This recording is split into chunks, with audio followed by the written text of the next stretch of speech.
Welcome to Initiate Swarm Protocol. I'm Doomsayer. I'm Darthwing Amok. And what are we talking about in this video? Our favorite video game weapons. Let's start the show.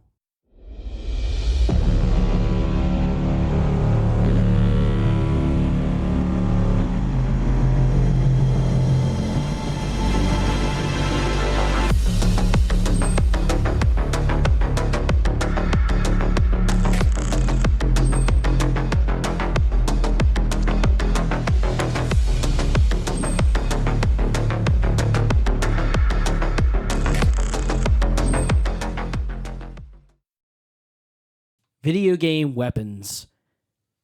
Some of the most iconic ones. For me, starting off, Gears of War.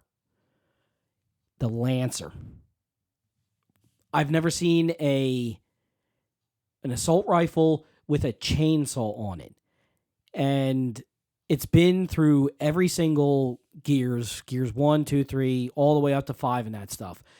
But playing the first Gears, seeing the trailer and that stuff, and seeing the Lancer, and then all of a sudden you have a chainsaw, you could bet it just basically go around and just chainsaw people if you wanted to throughout the whole entire game. You don't even need to use like a melee weapon. Yeah, just run up on them. It's a perfect melee weapon, and then the gore that they put into it. It's not a gore like a gore movie. It's more comic book gore. But it's just, you're sawing people in half, limbs are flying off, things like that. It was great in multiplayer. The thing about the multiplayer, though, is you were never silent. You heard somebody coming around the corner and that, you would hear them for days. But in the multiplayer, I can't tell you how many times I got sawed in half with the Gears of War Lancer. I actually have... And credit to my wife, she got me the replica a couple years ago for, I think it was Father's Day. And I have it up on my wall and that. It actually is, it's pretty heavy. So I can imagine the reason why these guys that are in, the characters, Marcus and Dom and Baird and all those guys, why they're big muscle guys. That thing is pretty heavy. The thing I want to see is, and I just talked about it last week or something like that, but they're bringing out, Netflix is doing the movie. So I want to see how they're going to incorporate the Lancer with the chainsaw. What, a live action movie? Or a live action movie, yeah. Dave Bautista, I don't know if you know who he is. Yeah, I know who that. Yep, okay. Yep. He's trying to be, he wants to be Marcus Phoenix, which I think he would actually work out perfect in that. But more important, how are they going to incorporate that? I mean, the game, throughout the game, like I said, it is an incredible weapon in that. Like you said, with a melee, using it as a melee weapon, it's unbelievable. But I want to see how they're going to incorporate that into the movie. But that is one of the most iconic for me weapons in video games. I got, for the first Castlevania, the Boomerang. Now, the thing with the Boomerang, you can throw it. It'll hit an enemy, but then it comes back. Yeah. The thing about Castlevania is if you hit enemies in a row or candles, it'll drop a double shot or a triple shot, meaning you can throw 2 or 3 boomerangs. You get the triple shot and the boomerang in this game, you're like taking out anything in front of you. You were just actually recently playing Castlevania, and you were showing me the triple shot with the boomerang and that stuff. Yeah. The next, I got the Holy Water. Another Castlevania, but you throw the Holy Water, it'll stun an enemy, so they won't attack. And here, after 30 years, on the 5th level, you fight the Grim Reaper. For 30 years, I used the boomerang, but it was kind of hard. Now I switched it up and used the Holy Water. And where the Grim Reaper comes out, you already know because you played it 100 times. Where he comes out, there's a block there. If you just throw Holy Water on the block, he doesn't even move. So it took me like 30 years because I was so used to the boomerang. It's like, what happens if I get the holy water here? Totally helped out. My next one, Castlevania 3. You play as Hypha, and she attacks with fire, lightning, and ice. I'm going to say the lightning is the best weapon because it kills stuff on the screen. It'll just fly around the screen and hit stuff on the screen. That's probably the best in that game. The ice was cool because you could freeze enemies and then hit them with your rod and they would shatter because they're so cold. Mm-hmm. But yeah, definitely the lightning and the ice. They're both good. Next one I got is, and this is for people who have played the multiplayer on this game, the M16 in Battlefield 3. If you wanted, basically it was a laser beam.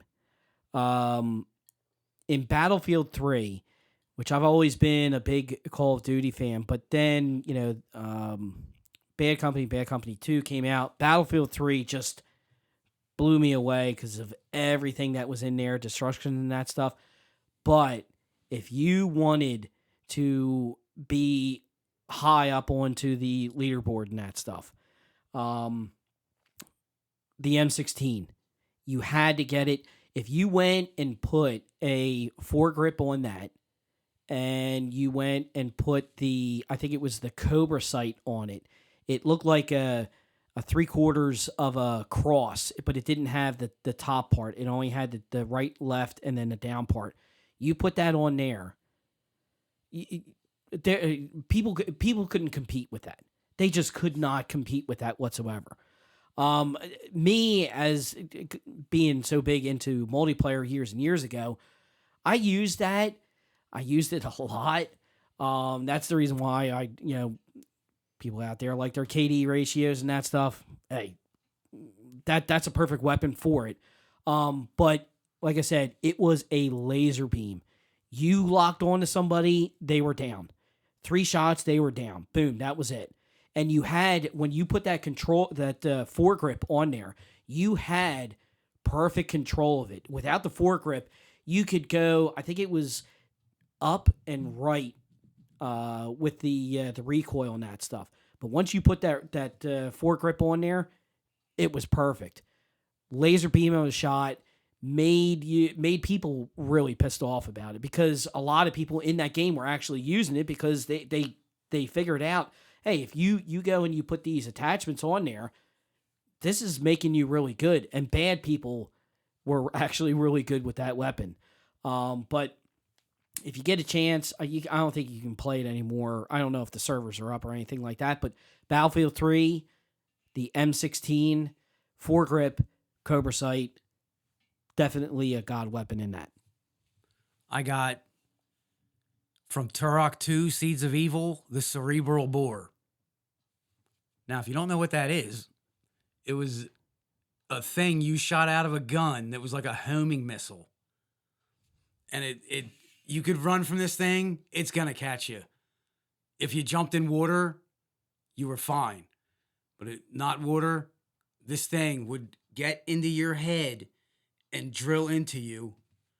Hence the name Cerebral Bore. And it just sucked your brains out the back of it. Yeah, at the time, pretty gory. Definitely a cool design on the weapon.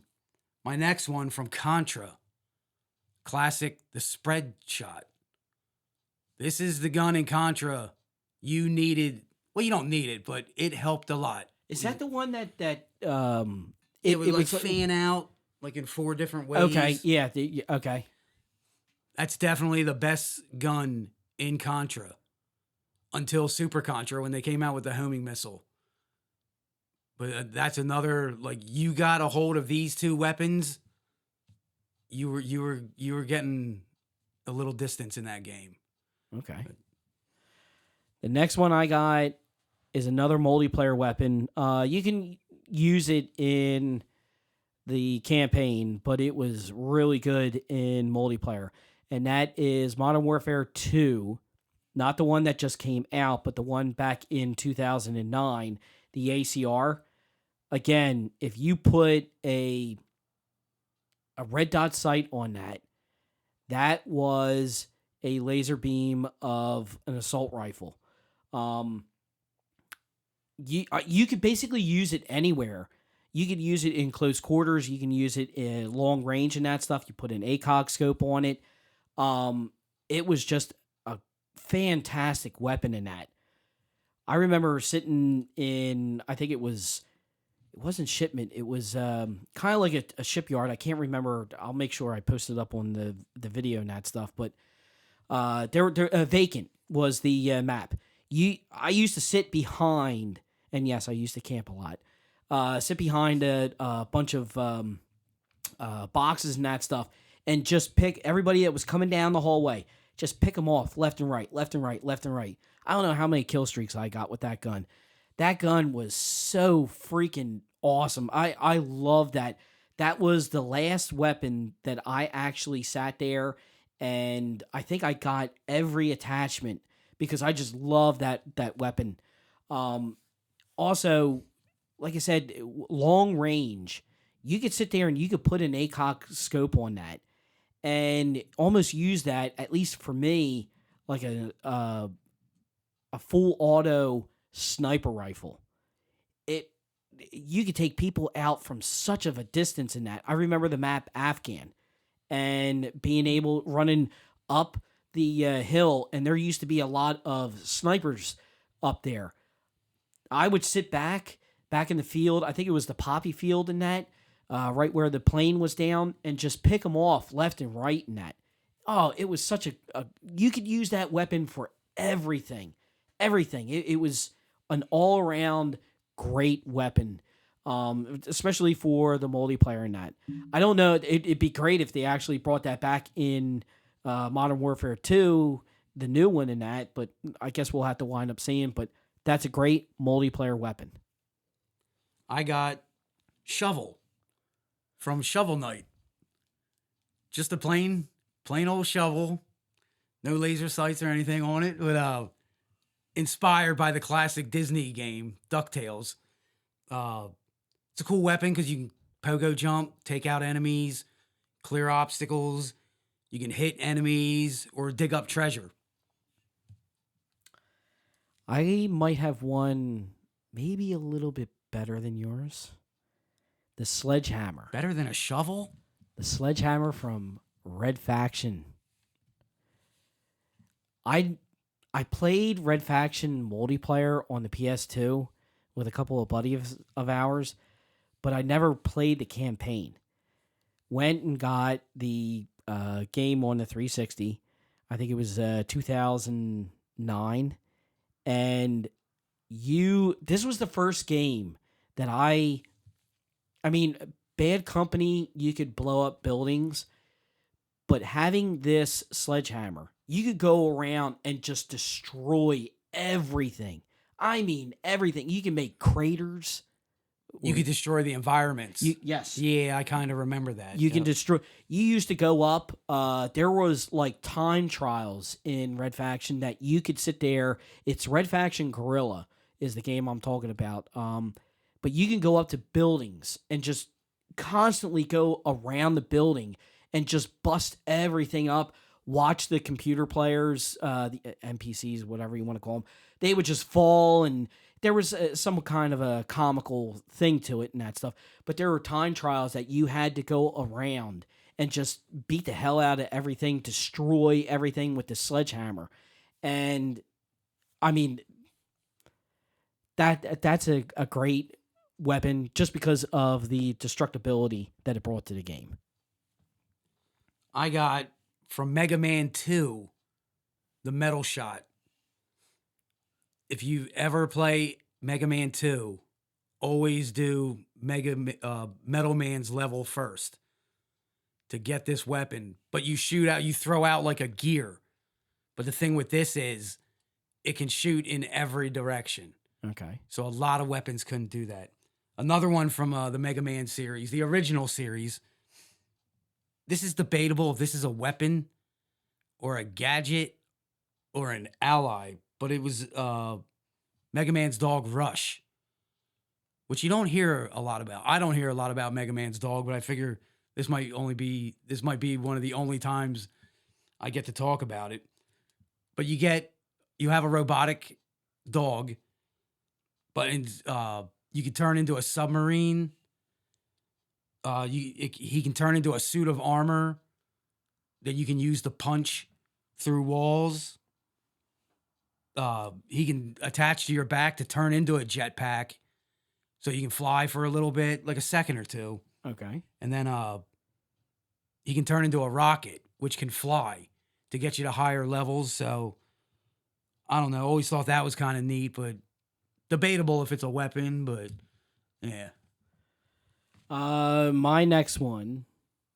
If anybody is into fighting games, this is probably the most iconic character and weapon, I think, in fighting games. And that is Scorpion's Dagger. Yeah, it is. I'll make sure to put that in the video where, it comes out. Get over here. Get over here! But I mean, that there, it's a simple thing. It's just a rope with a dagger on it.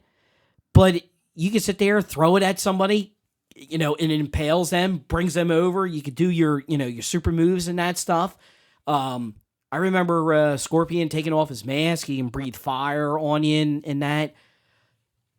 Just a really iconic weapon, especially in fighting games and with Mortal Kombat being so popular and that stuff. I'm glad that they, if anybody saw the movie, the recent movie, I think it was like 2 years ago, glad they kind of did that right with his dagger and that stuff. And they did Scorpion, because Scorpion is, I think the guy who plays Scorpion is actually in a new John Wick movie. But he's a pretty big actor. He was I've seen him in Endgame and that stuff. Things. But yeah, that's another iconic weapon, especially for fighting games. Remember seeing that back in like 94, 95 for the first Mortal Kombat movie? Remember seeing that? That was cool. But then the movie was Let me ask awful, you this. But Which movie do you like more? The recent one or the one back in, what was that, 94, no, the 95? recent one. The recent one? That Okay. old one's awful. Really? That's awful. Damn. Yeah. And the new one, when Scorpion's wife is digging, that's based off like an actual thing. Because doesn't he take them? And that's what he uses. He attaches that rope and that, Yeah, because that's how him and Sub-Zero became like enemies, right? I because think Sub-Zero that's based off an actual thing. Damn. But my next one, from Super Mario Land 2, Yoshi's Island, egg.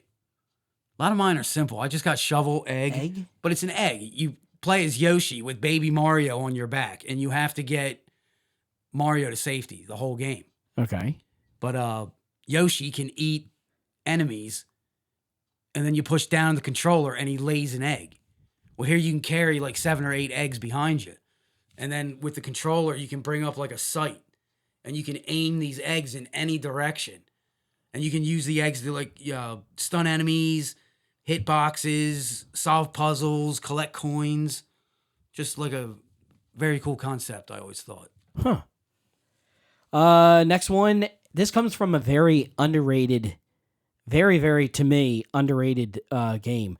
I did not like it at first. I thought it was way too short. It just needed fleshed out a little bit more, but then I played it again.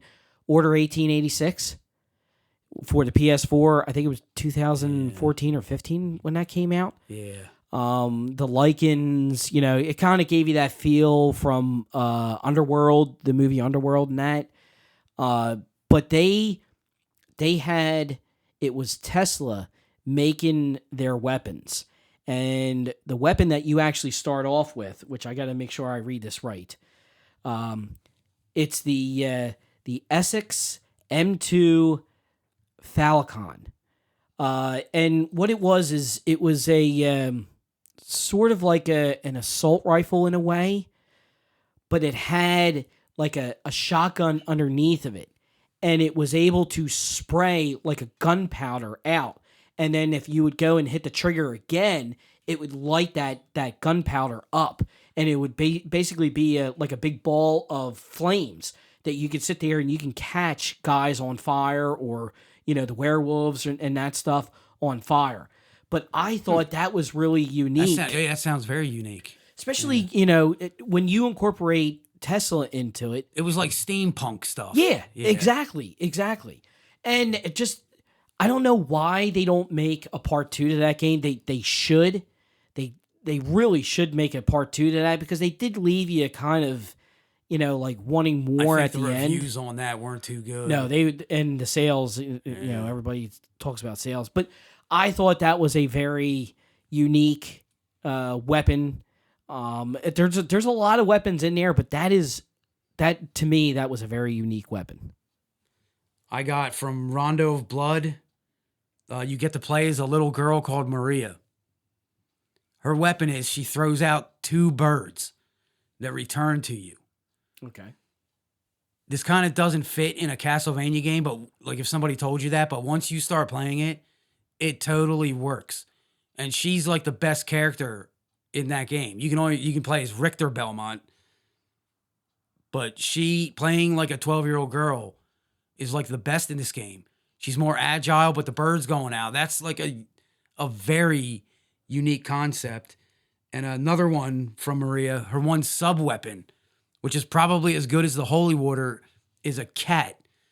She throws out a cat. Like if there's a long hallway and there's an enemy with like a long spear weapon, she can throw out a cat. The cat will run, hit the enemy, bounce off, and hit it like 3 times. And it takes them out. And it seems like that wouldn't work in a Castlevania, but it works so much. It's so different.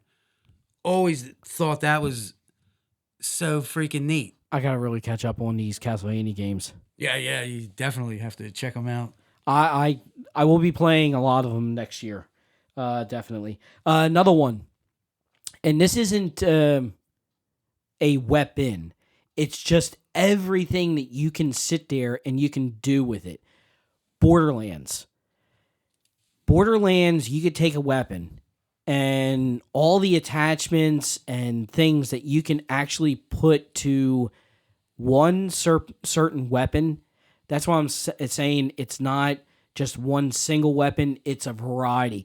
I think there might be 300-400 different varieties that you could sit there. You could put, a scope on it. You could put a grip on it, but then you could put a flamethrower on it. You could put, something that all of a sudden, if I'm remembering right, it changes your clips, your rounds in it, makes them more lethal and that stuff. You can put, maybe instead of a flamethrower, you could put a laser beam that'll actually shoot out and cut people in half. Just a variety of things that you can do with one single weapon in a Borderlands game. You can change it so much, and it's never the same. You can't have the same look or anything like that or feel. So there's like hundreds of variations. Yeah, everything that you pick up throughout the entire game, it's so different. I got, of course, everyone knows God of War. Yes. The Blades of Chaos. Okay. That's a cool weapon, but that's not my weapon. From part 3, and you brought these up very recently, the Lion Gauntlets. Oh. I always thought they were neat. And the sound they made when you punched those glowing stones, it was just like such a solid thud. Always thought that was neat. And good for clearing out like a big group of people. Oh, yeah. From what I remember. I just played that like 2 years ago. Another one. Years ago, I used to be really into Soul Calibur. But Soul Edge from Soul Calibur. Okay. It's this big sword. It's like the size of a person that has a big eyeball on it that moves around and looks at you. And the sword just looks like it came out of hell. It's like demonic looking. It looks like it's made of burnt flesh. Always thought that was a very interesting and cool design. Since you actually brought up God of War, I will bring up the Blades of Chaos. I owe everything to you because you got me into God of War, and I think it's probably one of the best franchises out there. Definitely. Everything that they've done. I have not played a whole bunch of the newest one that they brought out, but What, Ragnarok, the new one? yeah, I put in about 2 hours. The Thor. Yeah, you'll love it. I'm telling you, you're gonna love it. But the thing is everything that you could sit there and you could do with the Blades of Chaos and that, the fire, being able to swing them all around, a tornado, jumping up and turning yourself into like a buzzsaw up in the air and just take enemies out left and right and that stuff. Sitting there, and I was playing the original God of War the other night, and being able to grab one of the enemies, throw him down, and just sit there and just stab the living hell out of him and that stuff. It was so great. I don't know exactly what they did in the newest God of War. I did see where instead of you jumping up in the air, now that buzzsaw is like right next to you and that. I am going to be really honest. Playing 2018's God of War, when they changed and there was no Blades of Chaos at the very beginning, spoiler alert, and you just had the Leviathan axe, I'm like, yo, this doesn't feel like God of War. To me, this just does not feel like God of War. But then later on in the game, You get him. He opens up that chest in his house and breaks him out, and it's like, okay, I'm all into this now. I'm for it. This is, this is exactly, because that's the one thing I missed when I understand that they wanted to change them over, to change things, but it was like, I just missed them. But Blades of Chaos is definitely. Well, he hints to that at the beginning. Yes. Yeah. When Atreus says, "You told me to never go down there." Right. That's why he says that, because he kept them down there. Right. What's better, the Leviathan axe? Blades of Chaos. Blades of Chaos. Yeah, I know you have love one the sitting behind Leviathan you right axe, now. but the best thing about the Leviathan axe is when you throw it, when you hit the square, and it comes back. That never got old. No. That never got old. That whole game. That was great. I got a big weapon from Metal Gear Solid. I got Metal Gear Rex, the giant mech. Oh, You fight at the end of the game.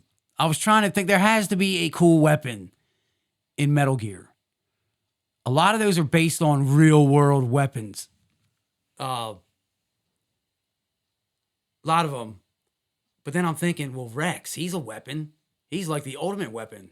It's like a mechanical, some kind of giant monster. Which Metal Gear was that again? Metal Gear Solid, the first one. Okay, first one.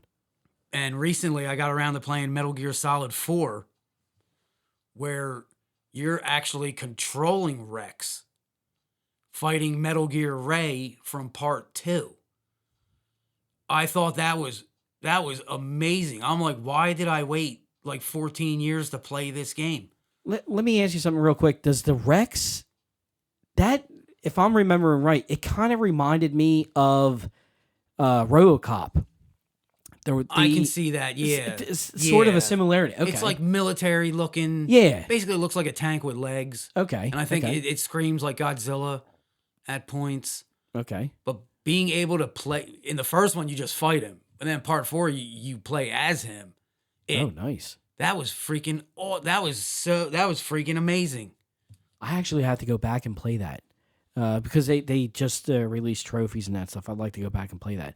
Another one of mine, and this comes from the classic horror game. My favorite horror game.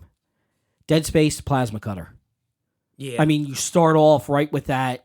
You can change, to where it cuts up and down. You can cut horizontal or vertical. Yeah. And just going around and cutting limbs off. It just made it so fulfilling in a way, because that's basically how you have to kill the necromorphs. That's the only way that you're killing the necromorphs. I mean, you can sit there and you can stomp on them, you can use other weapons, but the plasma cutter, I have actually tried to look for a replica on eBay and Amazon and everything. I would love to get a replica of that, but that was an incredible weapon in that. in Dead Space. Very creative. Yeah. Because he was like an engineer or mechanic or something. Yeah. And that's the thing with Dead Space, and that's why I think it was such a great weapon in that.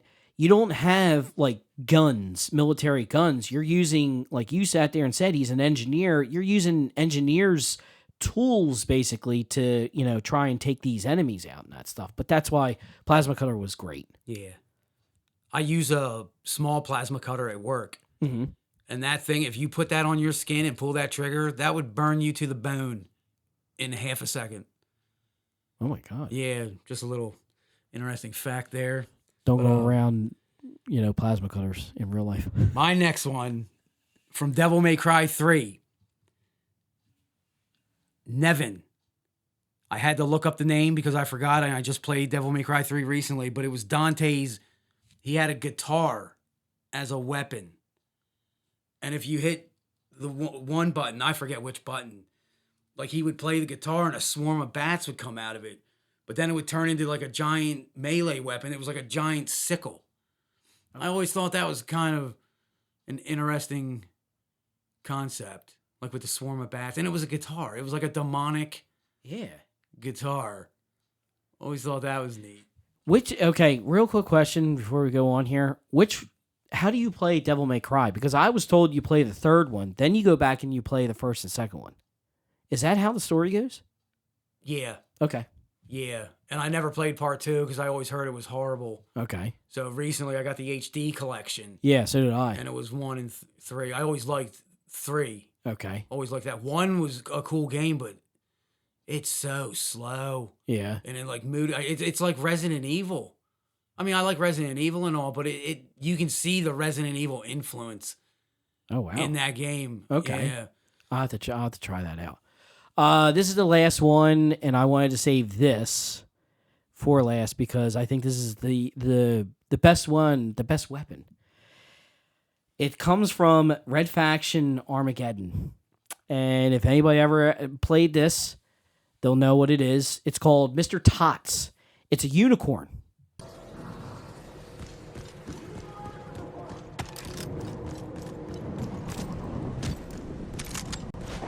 Damn it. Door's blocked. Knocking out the power sources should lower the shield generator.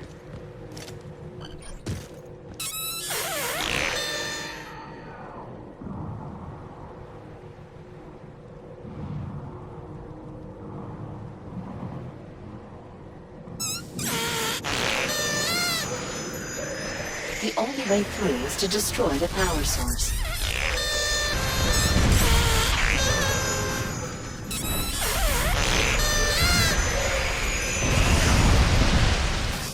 That should do it. See the unicorn's Obviously face. Obviously not a big one, but But you see, every time you go and you squeeze the unicorn, it just sprays a rainbow all over the place. And I'm like... takes out everybody. It takes out... It's all these insects, it kind of gives you that Starship Troopers again feel and that stuff because it's insects down in this mine and everything. But you could take the unicorn and just kill the enemies just like that with rainbows. And we all love unicorns, right? We all love the rainbows. I would say that's the most interesting one I wanted to save that for last. on the list. My last one, another Castlevania one, from Order of Ecclesia. It's more, it's a weapon, but it's more of a familiar. At some point in the game, you get an owl familiar. But throughout the course of the game, you can level this owl up where you'll get 3 of them. And they just, as long as you're moving, the owls will just attack anything on the screen. Like flying, crawling, walking, anything. Well, here years ago, I pulled out my DS to show you this. Years ago, I found a spot in Dracula's castle where zombies continually spawned, but they couldn't reach me because I was up higher. But if you're standing there, the owls will just land on you. Okay. They won't do nothing. So here I took a pencil and I took the eraser end of a pencil and cut it down to about like 2.5, 3 inches. And I put it on the button. and held it down with rubber bands around my DS. So I was always attacking. So the owls were going out and attacking. Well, here I waited till my DS, the red light came on, plugged it in, rigged it up. I went to bed. I kept my DS running for like 8 hours. I come back the next morning. I'm at like level 90 on this game. Like at that point, nothing was touching me. Like I was just blowing through this freaking game. But then at the end, if I remember, it's been a couple years since I played this, but Dracula was he in some of those games, some of those bosses get hard. Like it's all memory and knowing like what they're like, watching what they're gonna do before they attack. Okay. But the owls, and owls are neat in the real world anyway. They're just neat looking. And I think the first time owls ever made an appearance in a Castlevania was Castlevania 3. And they kind of resemble that. But in the video, remember I talked about the Owl Knight? Yeah, yeah. They look like that from Symphony of the Night. But it was cool. You got 3 of them to land on you, and they would go out and kill. It's just definitely a cool weapon, familiar, however you want to call it. But yeah, and just by you being able to rig that. And I didn't look that. That was before I had the internet. So that, and that the all thing came out is, of my head. what is it? Farming. That's how you farm weapons and that stuff, like in Bloodborne or the souls and whatever else. Right. You were doing farming before anybody was farming that stuff. Oh my god! With a pencil and 2 rubber bands on a DS and just went to bed. And that's not cheating. No, that's just outsmarting the system. Yeah, that's the way. But I thought that was an interesting story too. That's great. That about does it for this show. I'm Doomsayer. I'm Darth. And let us know in the comments some of your best video game weapons. Thanks for watching. See you next time.